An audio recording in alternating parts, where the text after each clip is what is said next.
Pencil হলো লেখার জন্য মানুষের তৈরি সবচেয়ে জনপ্রিয় এবং সহজ একটি যন্ত্র। পৃথিবীতে প্রতি বছর প্রায় বিলিয়ন বিলিয়ন পেন্সিল তৈরি করা হয়, যার দামও খুব কম। কিন্তু আপনি কি কখনো ভেবে দেখেছেন পেন্সিলের ভেতরে থাকা কালো অংশটি, যাকে আমরা মিনা বা লিড বলি, সেটা কিভাবে তৈরি করা হয়?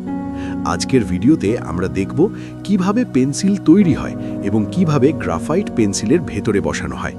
তাই শেষ পর্যন্ত আমাদের সাথে থাকুন আর ভিডিওটিতে লাইক দিয়ে চ্যানেলটি সাবস্ক্রাইব করুন। পেন্সিলের ভেতরের অংশকে মিনা বলা হয় এবং এটি তৈরি করা হয় গ্রাফাইট থেকে। গ্রাফাইট এক ধরনের খনিজ কার্বন, যা দেখতে অনেকটা কয়লার মতো। এই খনিজটি প্রথম আবিষ্কৃত হয় 1564 সালে ইংল্যান্ডের উত্তরে। গ্রাফাইট খুবই নরম একটি খনিজ। যখন এটি কাগজের উপর ঘষা হয় তখন এটি খুব সূক্ষ্ম কালো কণা ছেড়ে দেয়, যার ফলে কাগজে দাগ পড়ে এবং আমরা লিখতে পারি। গ্রাফাইট সাধারণত খোলা খনি বা ভূগর্ভস্থ খনি থেকে উত্তোলন করা হয়। খনির শ্রমিকরা পাথর ভাঙতে ড্রিল মেশিন এবং কখনো বিস্ফোরক ব্যবহার করেন। বড় বড় পাথর ভেঙে ছোট করা হয় যাতে সেগুলো সহজে ওপরে তোলা যায়। একটি খনি থেকে সংগৃহীত পাথরে যদি 30% বেশি গ্রাফাইট থাকে, তাহলে সেটিকে অর্থনৈতিকভাবে লাভজনক ধরা হয়। এরপর এই পাথরগুলো বড় বড় মেশিনে নিয়ে গিয়ে ভেঙে গুঁড়ো করা হয়। কয়েকটি ধাপে পিষে পিষে এগুলোকে খুব সূক্ষ্ম শুকনো গুঁড়োতে পরিণত করা হয়। এই গুঁড়োই পরে পেন্সিল কারখানায় পাঠানো হয়। কারখানায় এসে গ্রাফাইটের সাথে মাটি এবং কিছু পানি মিশিয়ে একটি মিশ্রণ তৈরি করা হয়।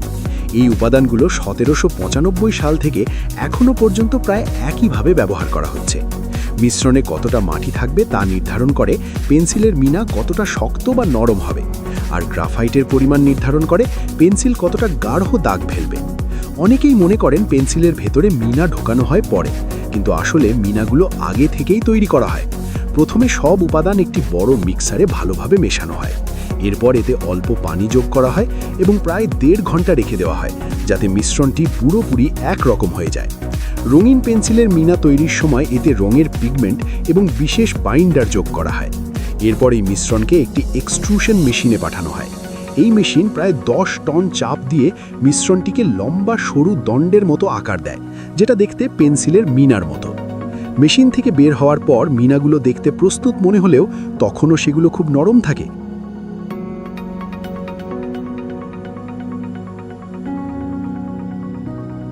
তাই এগুলোকে শক্ত করার জন্য চুলায় শুকানো হয়। সাধারণত 120 ডিগ্রি সেলসিয়াস তাপমাত্রায় প্রায় 3 ঘন্টা শুকানো হয়। গ্রাফাইট মিনাগুলোকে এরপর আরও 45 মিনিট প্রায় 1000 ডিগ্রি সেলসিয়াস তাপমাত্রায় পোড়ানো হয়। এতে মিনাগুলো শক্ত হয়ে যায়। কিন্তু রঙিন পেন্সিলের মিনা এই উচ্চ তাপমাত্রায় পোড়ানো হয় না, কারণ এতে রং নষ্ট হয়ে যেতে পারে। এরপর মিনাগুলোকে মোমের মধ্যে ডুবানো হয়।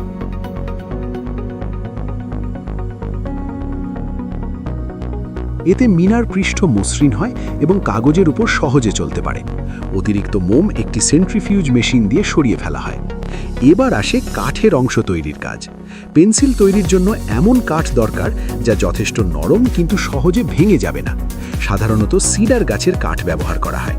প্রথমে কাঠকে 18 সেন্টিমিটার লম্বা এবং 5 মিলিমিটার পুরু পাতলা টুকরোতে কাটা হয়। এই কাঠের পাতগুলোর মধ্যে মেশিন দিয়ে সরু খাঁজ কাটা হয়, যেখানে মিনাগুলো বসানো হবে। এরপর সেই খাঁজে বিশেষ আঠা লাগানো হয় এবং একটি মেশিন একে একে মিনাগুলো বসিয়ে দেয়। তারপর আরেকটি কাঠের পাত উপরে বসানো হয়। এতে দেখতে অনেকটা স্যান্ডউইচের মতো হয়। এই কাঠের স্যান্ডউইচগুলোকে প্রেস মেশিনে প্রায় 1 ঘন্টা রাখা হয়, যাতে আঠা শুকিয়ে যায়। এরপর মনে হয় যেন পুরোটা এক টুকরো কাঠ, যার ভেতরে মিনা রয়েছে। পরবর্তী ধাপে এই কাঠের ব্লকগুলোকে বিশেষ কাটিং মেশিনে পাঠানো হয়। সেখানে এগুলোকে পেন্সিলের আকার দেওয়া হয়। কিছু পেন্সিল ষড়ভুজ আকৃতির হয়, কিছু গোল এবং কিছু ত্রিভুজাকার হয়। একটি কাঠের ব্লক থেকে প্রায় 10টি পেন্সিল তৈরি করা যায়। এরপর পেন্সিলগুলোকে ঘষে মসৃণ করা হয়, যাতে কোনো খসখসে অংশ না থাকে।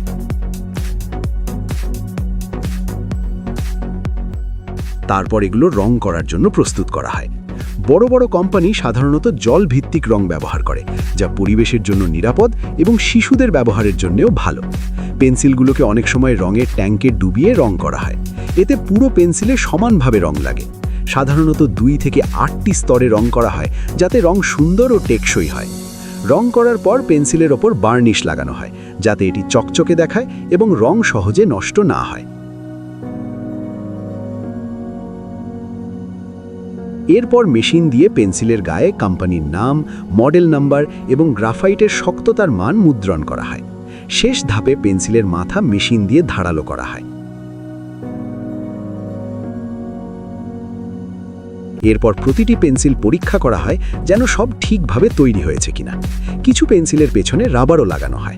সবশেষে পেন্সিলগুলো প্যাকেট করে সারা পৃথিবীতে পাঠানো হয়। এভাবেই প্রতি বছর বিশ্বজুড়ে 20 বিলিয়নেরও বেশি পেন্সিল তৈরি হয় এবং মানুষের দৈনন্দিন জীবনে ব্যবহার করা হয়। এই পর্দার আড়ালের গল্প যদি আপনার ভালো লেগে থাকে তাহলে সাবস্ক্রাইব করতে ভুলবেন না, কারণ সামনে আরও অনেক সাধারণ জিনিসের অসাধারণ গল্প নিয়ে আমরা আবার ফিরে আসব। সে পর্যন্ত ভালো থাকুন, সুস্থ থাকুন।